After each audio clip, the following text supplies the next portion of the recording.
The first time Elvis Presley walked into Lansky's men's shop on Beale Street, the store's owner, Bernard Lansky, didn't know he was about to meet a future legend. It was just another day in the 1950s, and Elvis was just another young man with big dreams and no money. But from the moment he stepped inside, everything changed. Elvis had been working part-time as an usher at the nearby Lowe's Theater, earning just enough to get by. He would often walk past Lansky's, his eyes fixed on the window displays. The bright, colorful clothes were a world away from the simple, worn-out outfits he usually wore. One day, he mustered the courage to step inside.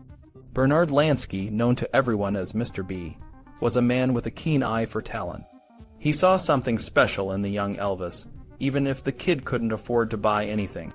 "He told me he'd buy me out when he got rich," Mr. B recalled. "I said we would not be for sale, but my clothes always were." Elvis was shy, but his determination was evident. He admired the store's bold style and the confidence it exuded. He wanted to look like the stars he saw on stage and in movies, and he believed that the right clothes could help him get there. Mr. B, sensing the young man's ambition, decided to give him a chance. Everything suited him, Hal Lansky, Bernard's son, would later say. Even the wildest outfits. Elvis started coming into the store more often. He would look at the clothes, touch the fabrics, and dream. Mr. B and his son Hal noticed his interest and decided to let him buy on an installment plan. It was a risk, but they believed in him. One day, Elvis saw a white tuxedo in the window. It was the perfect outfit for the prom he was planning to attend. He approached Mr. B, his heart pounding. "I want to buy that tuxedo," he said. Mr. B smiled. "You got money?" Elvis hesitated. "I got money," he said, trying to sound confident. "Put it away," Mr. B replied. "You've got it just so long as you bring in Mr. Green." Elvis knew what Mr. B meant. He would pay for the tuxedo, but it would take time. Mr. B trusted him, and that trust paid off. As Elvis's career began to take off, he kept coming back to Lansky's. He bought shirts, pants, and jackets, each time more elaborate than the last. Mr. B and Hal made sure he always looked his best. They even created custom outfits for his performances, helping to shape his iconic style. Blanche Gordon Scott, a close friend, remembered the day Elvis set up his account at Lansky's. He was so excited, she said. "It was like being on stage, a gig, a performance." Elvis's success grew, and so did his love for the store. He became the best PR man for Lansky's, telling everyone about the amazing clothes he found on Beale Street. Other musicians, including Frank Sinatra, started coming to the store, drawn by Elvis's recommendations. But it wasn't just about the clothes. The relationship between Elvis and the Lanskys was built on trust and mutual respect. When Elvis clocked up million-dollar sales, he shared his success with the store. One time, he even gave them a Messerschmitt bubble car, a small but luxurious gift. Hal remembered the first time he delivered clothes to Graceland, Elvis's mansion. The door opened, and the king came down those steps in a bathrobe, with a pistol in his pocket. It made the trip a little more exciting. Elvis's influence on fashion was undeniable. He wore pink shirts and black pants, inspired by the black musicians he admired. He bought lace-up front shirts, ruffled shirts, and short bolero coats. He even once asked Mr. B to make him a suit like the one on a tobacco can with King Edward VII's picture. Mr. B did it, and Elvis looked like royalty. Elvis paid for everything, of course. He was a man of his word, and the Lanskys knew they had made the right choice in believing in him. Elvis's journey from the boy in the window to the king of rock and roll was a testament to his talent, his determination, and the support of those who believed in him. And it all started with a small shop on Beale Street. Elvis Presley's path to stardom was paved with more than just music. It was also lined with the bright, bold clothes that made him stand out. The first step on that path was a simple act of trust, a handshake, and a promise. And in that moment, a beautiful friendship began.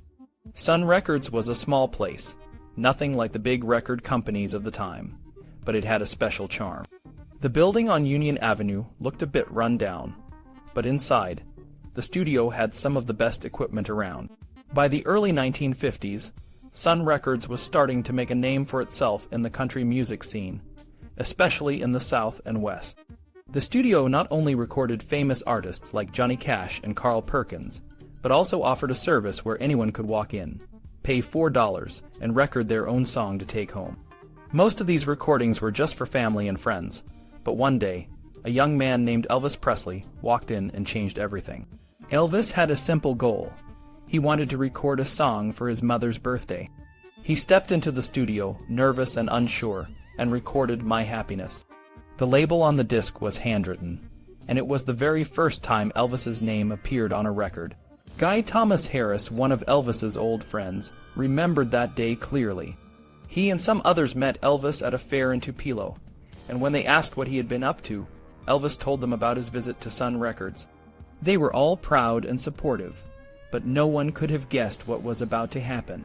Sam Phillips, the owner of Sun Records, heard Elvis's recording of My Happiness, but he wasn't sure what to make of it. The song didn't fit the country music mold he was used to. Still, Phillips was intrigued and decided to give Elvis a chance to come back and play with the studio's resident musicians, bass player Bill Black and guitarist Scotty Moore. They jammed together, and during one of these sessions, they started playing a blues song called That's All Right, written by Arthur Crudup. The sound they created was something new, something exciting. Sam Phillips heard the magic in their performance and quickly recorded it. He knew he had something special. He sent a copy to Dewey Phillips, a local DJ, who played That's All Right on his radio show, Red, Hot, and Blue. The song was a hit from the moment it aired. Dewey played it 17 times in one night, and the fan mail poured in. Sam Phillips was amazed and decided to sign Elvis to a 2-year contract. The record was released on July 19, 1954, and it was an instant success. It didn't take long for the whole of Memphis to start talking about Elvis Presley. His friends and old classmates were thrilled, and word spread quickly. Stan Kessler, a sound engineer at Sun, recalled the excitement of those days. He even wrote a few songs for Elvis, including I Forgot to Remember to Forget, which became a hit. Kessler was just one of many people whose lives were changed by Elvis's success. DJ Cowboy Jack Clement, who later became a famous producer, remembered Elvis from those early days. He saw Elvis perform at the Eagle's Nest and was struck by his energy and charisma. Jack played That's All Right on his own radio show, and the response was overwhelming. Everyone was talking about it, he said. Elvis had a voice that was right in your face, and it grabbed people. Marion Kasker, Sam Phillips's assistant, played a crucial role in Elvis's success. She recognized Elvis's talent early on and helped Sam see what he had. Sam had been looking for a sound that could appeal to both black and white audiences, and Elvis was the answer. Jimmy Angel, one of Elvis's old friends, said that Sam Phillips was brave for promoting black music in the South, where the Ku Klux Klan tried to shut him down. Despite the risks, Sam believed in Elvis and gave him a chance. Elvis's success with That's All Right and Blue Moon of Kentucky launched him into stardom. He started performing live, and his shows were packed with fans. He bought a pink Cadillac, a symbol of his newfound success, and his friends were always by his side. George Klein, Elvis's old classmate, became a key part of his inner circle. George had worked with Dewey Phillips and was one of the first to hear Elvis's record. He was excited to see his friend's talent being recognized. As Elvis's fame grew, so did the group of people around him. They called themselves the Memphis Mafia, a group of friends and associates who supported Elvis and helped him navigate his new life. George Klein was the leader of this group, and they wore a badge with the initials TCB, which stood for Taking Care of Business. They were like a family, and they stood by Elvis through the highs and lows of his career. Elvis's journey from a young man recording a song for his mother to a global superstar was nothing short of miraculous. It all started with a simple recording at Sun Records, and it changed the face of music forever. George Klein's life changed dramatically when he first heard Elvis Presley's record. The energy and raw talent in that music ignited something in him, and he soon found himself taking over a radio spot at Quem, playing rhythm and blues. His show was a hit, and he even got a call from Bill Grumbles at Dewey's station, who was impressed by his morning ratings. But it was when George started working closely with Elvis that his life took an even more extraordinary turn. Elvis's career was skyrocketing, and so was George's. He began hosting the Rock and Roll Ballroom, a live show where kids danced to the latest hits. Elvis would often stop by, and they became good friends.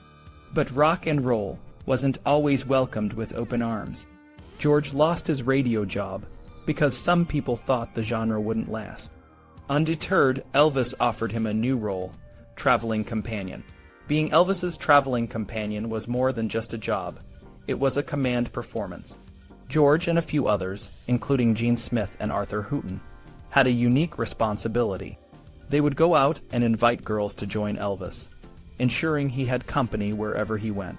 It was a delicate task, and they always made sure the girls knew what they were getting into. Some girls were more than willing, while others politely declined. One memorable encounter happened in Lake Tahoe. Elvis spotted a pretty girl at a table and flirted with her from the stage. After the show, George asked her if she'd like to meet Elvis. She agreed, and they dated for a while. Another time in Vegas, Elvis needed some company, and George and the others found some attractive girls who were visiting from LA. They had a little party, and sometimes Elvis would connect with someone special. Elvis's charm was undeniable, but he always respected the girls' choices. George recalls a funny story about actress Shelley Fabares, whom Elvis worked with in 3 movies. Each time he asked if she was still with her boyfriend. By the 3rd movie, she was married, and Elvis playfully teased her about it. They had great chemistry, and the girls always had a choice. As Elvis's fame grew, so did the responsibilities of his entourage. They were more than just friends. They were a support system. When George got married, Elvis was honored to be the best man and even offered to pay for the entire wedding. He treated his friends like family, helping them with health problems and bailing them out when they needed it. Elvis's personal life also had its ups and downs. His marriage to Priscilla was one of the most beautiful moments in his career. She was stunning, and their relationship was the stuff of Hollywood dreams. But as time passed, they grew apart, and the divorce was surprisingly amicable. Elvis made sure Priscilla was taken care of, both financially and emotionally. Despite the fame, Elvis remained grounded. He wasn't into the Hollywood scene, and always returned to Memphis after making movies. He loved Southern food like meatloaf, pork chops, and fried chicken, and his famous peanut butter and banana sandwiches. His friends would gently suggest he take better care of himself, but they knew how to be tactful. Elvis's temper could flare up, but it was usually short-lived. He was a kind and generous person, and his friends adored him. George Klein wrote a book titled Elvis Was My Best Man, where he described their friendship as one of the greatest gifts of his life. Elvis was the most versatile, handsome, and charismatic person George had ever known, and he considered him the greatest entertainer the world has ever seen. Elvis's success wasn't just a local phenomenon, it was global. He had fans in Japan, Jerusalem, and even China. He was an internationalist, and his kindness and generosity were legendary. Despite the wealth and fame, he remained true to himself and his friends. For George Klein and the rest of the Memphis Mafia, being part of Elvis's world was a once-in-a-lifetime experience, and they cherished every moment of it. Clement knew the value of having Elvis Presley on the Sun Records label. He often wished Sam Phillips had kept Elvis. Sam said, "Well, at least if you're going to make a mistake, you might as well have made a $12 million, perhaps $12 billion one." Clement recalled, but Elvis didn't want to leave. Phillips admitted that himself. Elvis would have been happy to stay there, he said, but $40,000 changed everything. Sam Phillips was riding high after selling Elvis's contract. Clement said, "It was exciting for me there." Sam Phillips was as famous as Elvis was. They had a lot of talent, and even when accidents happened, they were lucky ones. One of the luckiest nights was in 1956, when Clement was producing a record with Carl Perkins, Jerry Lee Lewis, and the Perkins brothers. They were just jamming, and Johnny Cash walked in. He liked what he heard and decided to join in. Elvis, who was now a huge star with RCA, also dropped by with his girlfriend Marilyn Evans. He liked it too and joined the jam session. This impromptu gathering became known as the $1 Million Quartet. It was an understatement, really. The four were beyond priceless. Clement turned on the recording equipment and captured the magic. "We recorded it in an hour and a half. Here I was listening to all these people performing together, like never before, he said. A photographer from the Memphis Press Scimitar took some pictures that became iconic. The next day, an article appeared in the paper with the headline, $1 Million Quartet. But no one thought to release the recording as an album. The tapes just sat around until they were bootlegged. Years later, RCA finally released the album, but it took a long time. In 1969, Sam Phillips sold Sun Records to Shelby Singleton, who discovered the tapes. It took even more years for the full album to be released, but it was worth the wait. The duets between Elvis and Jerry Lee Lewis are especially memorable. Elvis's success led to the growth of the Memphis Mafia, a group of close friends and bodyguards who were loyal to him. Sonny West was one of the key members. He was proud to wear the TCB badge, which Elvis gave to his closest friends. It was everything, like a boy getting a Christmas present, West said.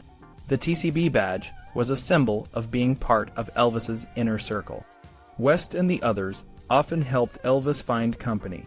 There were always a lot of girls around him. He chose them himself, West recalled.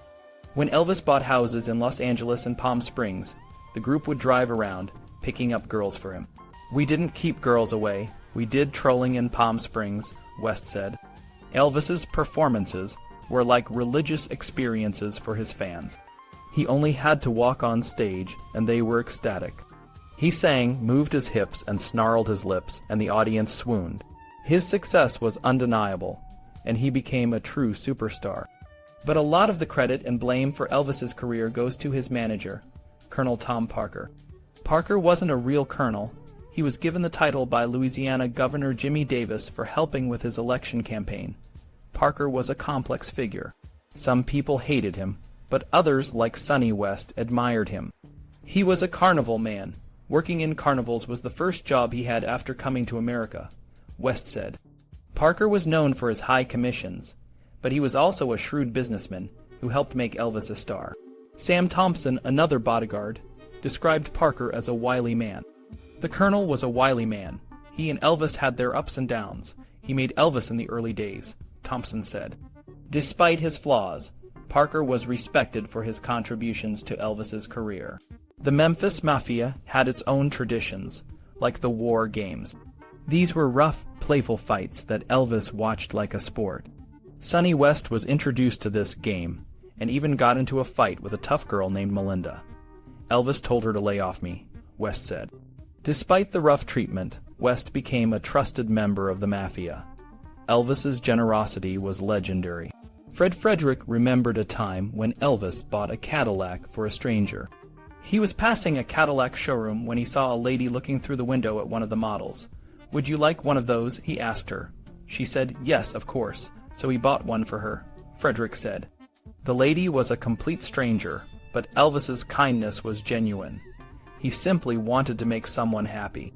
Elvis's success brought out the best in those around him. The Memphis Mafia, the $1 Million Quartet, and the countless acts of kindness all form part of the Elvis Presley story. His legacy is not just about the music, but about the people he touched and the memories they shared. Gene Bradbury often talked about Elvis's friendship with their classmate, George Klein.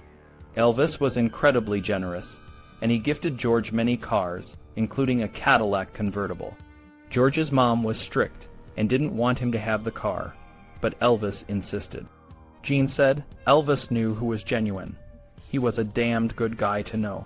People knew about Elvis's kindness, and some tried to take advantage of it. Gene explained, "I'm sure he was taken advantage of. He was so sharing and giving. I am sure he gave away more than he kept."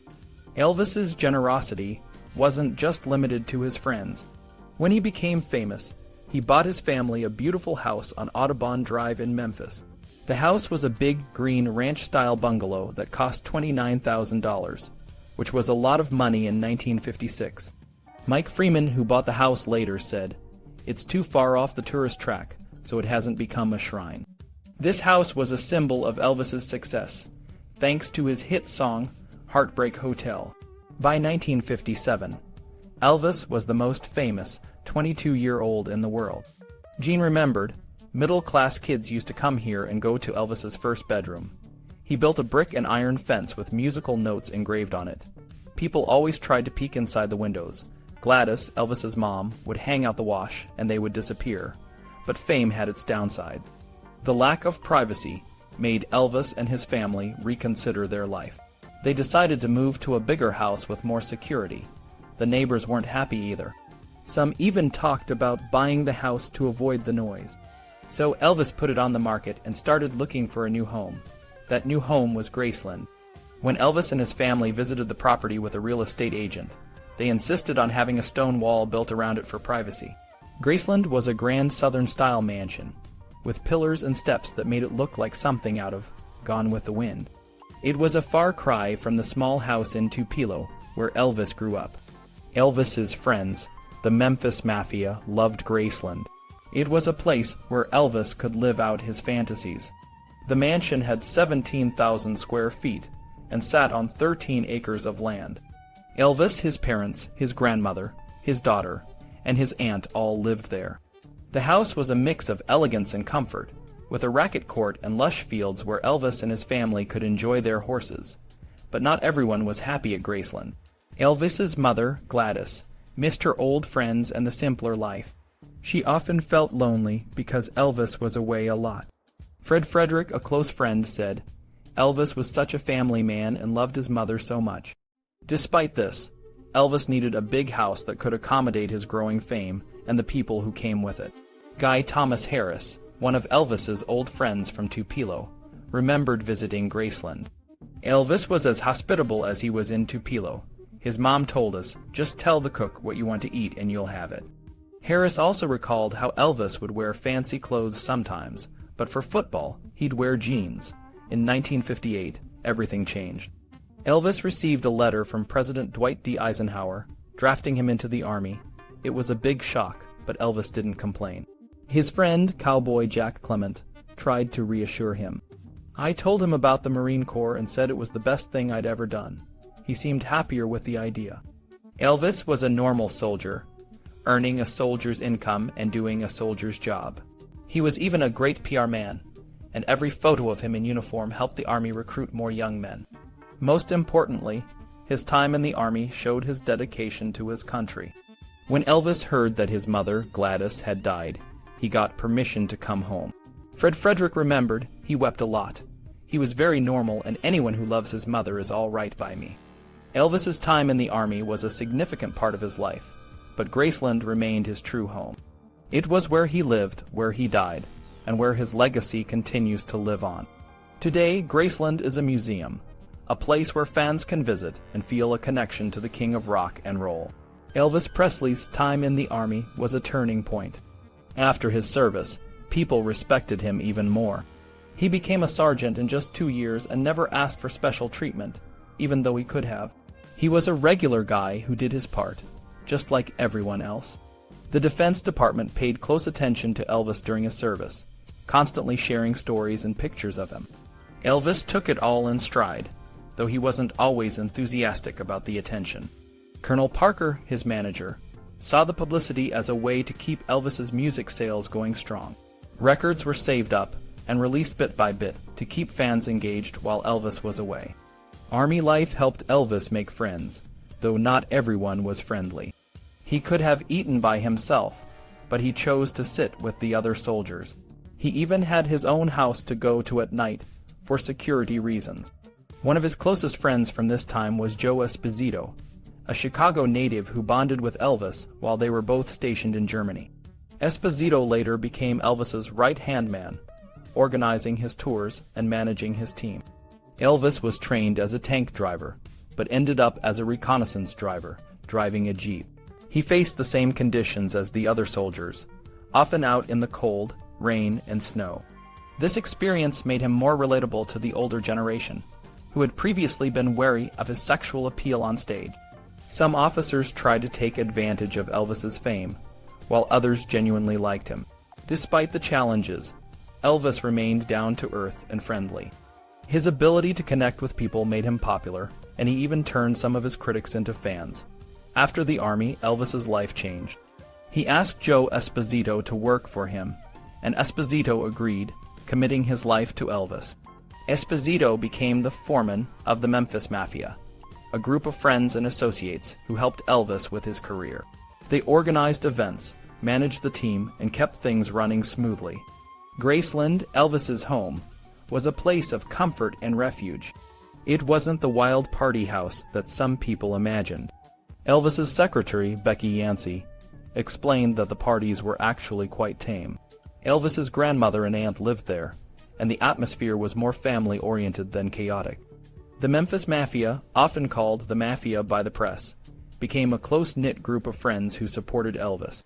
Joe Esposito, despite being from Chicago, fit in well and became a trusted member of the team. Graceland was a place where Elvis could relax and be himself, away from the pressures of fame.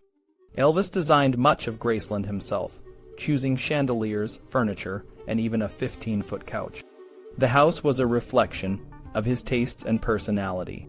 However, the upper floors were kept private, and only the ground floor is open to visitors today. The garden, originally built as a place of quiet reflection, became a site where fans could pay their respects after Elvis's death. Elvis's fame made it difficult for him to live a normal life. He was often mobbed by fans, and the fear of kidnapping was a constant concern.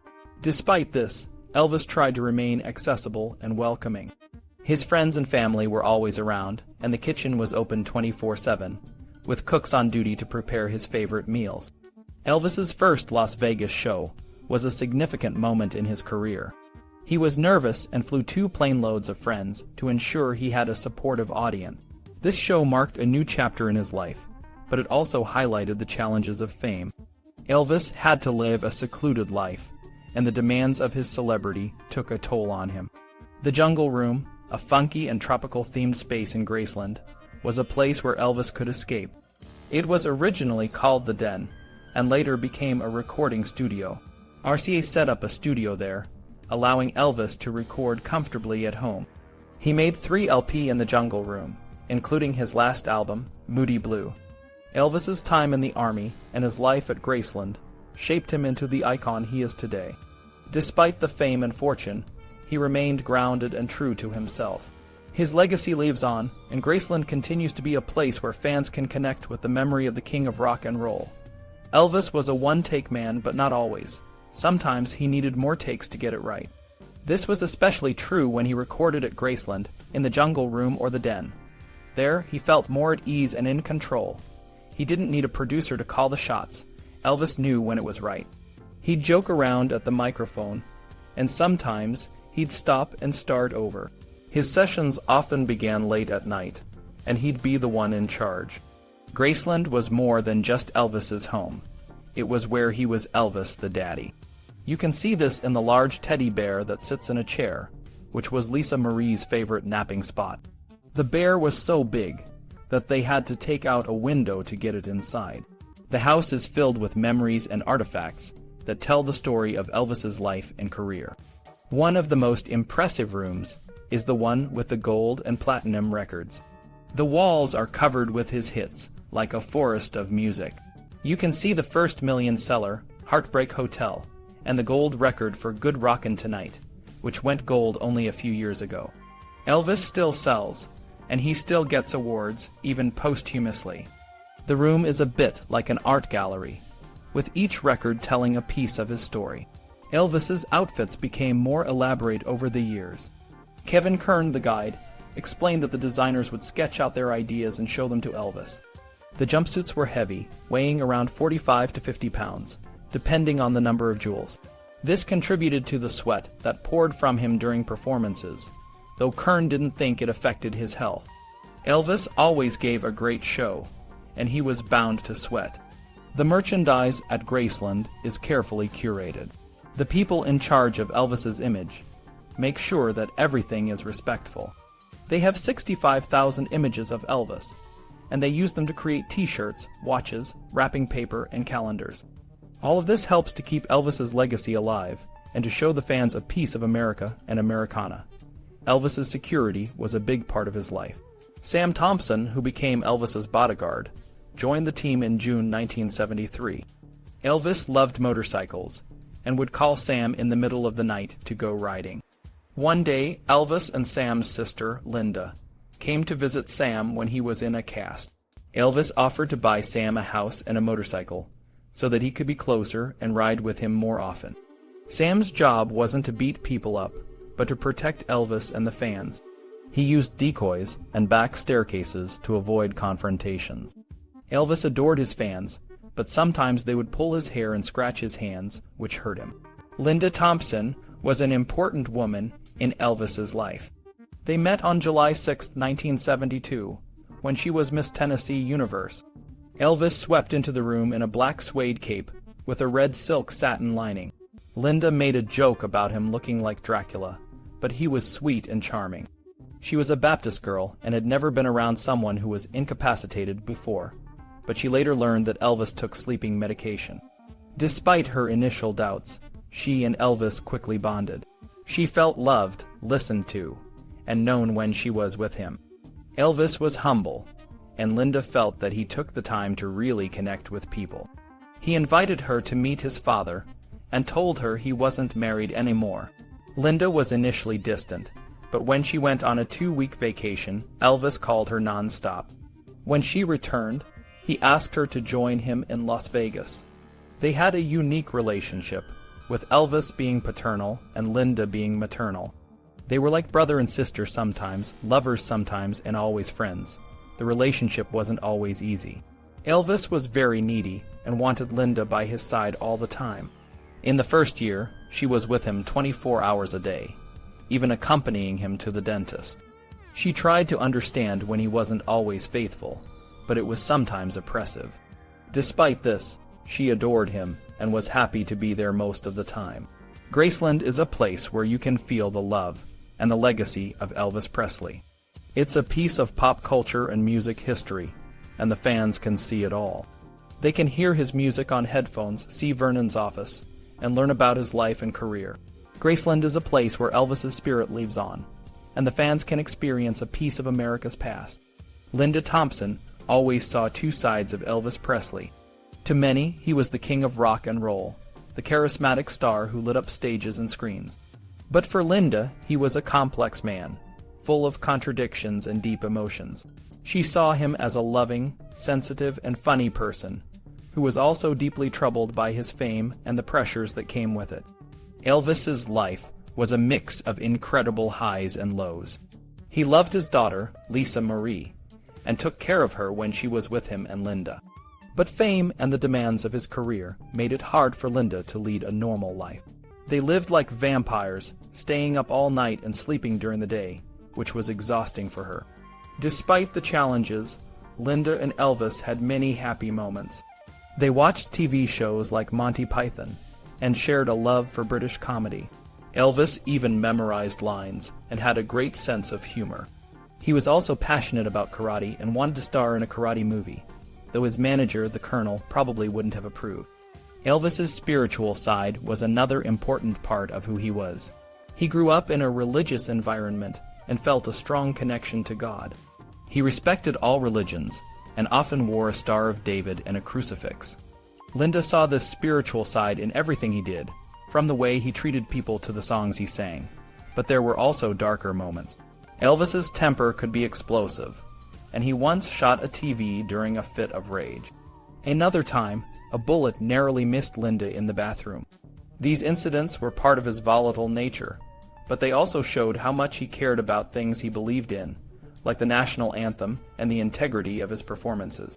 The turning point in their relationship came when Elvis's drug dependency became a serious issue. Linda saw him self-destructing and felt helpless. She tried to help him get treatment, but the stigma around addiction made it hard for him to seek help. She couldn't bear the thought of losing him and decided to leave, even though it was one of the hardest decisions of her life. After they broke up in November 1976, Linda never saw Elvis again. She stayed in touch with her brother Sam, who continued to work as part of Elvis's security team. Sam remembered the tours as exhausting but rewarding. He and his partner, Dick Grove, worked hard to ensure everything ran smoothly, and Sam always felt that Elvis took care of the people around him. Linda's memories of Elvis are bittersweet. She remembers his tenderness, his kindness, and his great passion. She saw the best in him, even when he was at his worst. For her, Elvis was more than just a famous musician. He was a man with a heart full of love and a soul searching for peace. Even though their time together was over, the love and respect they shared remained a significant part of her life.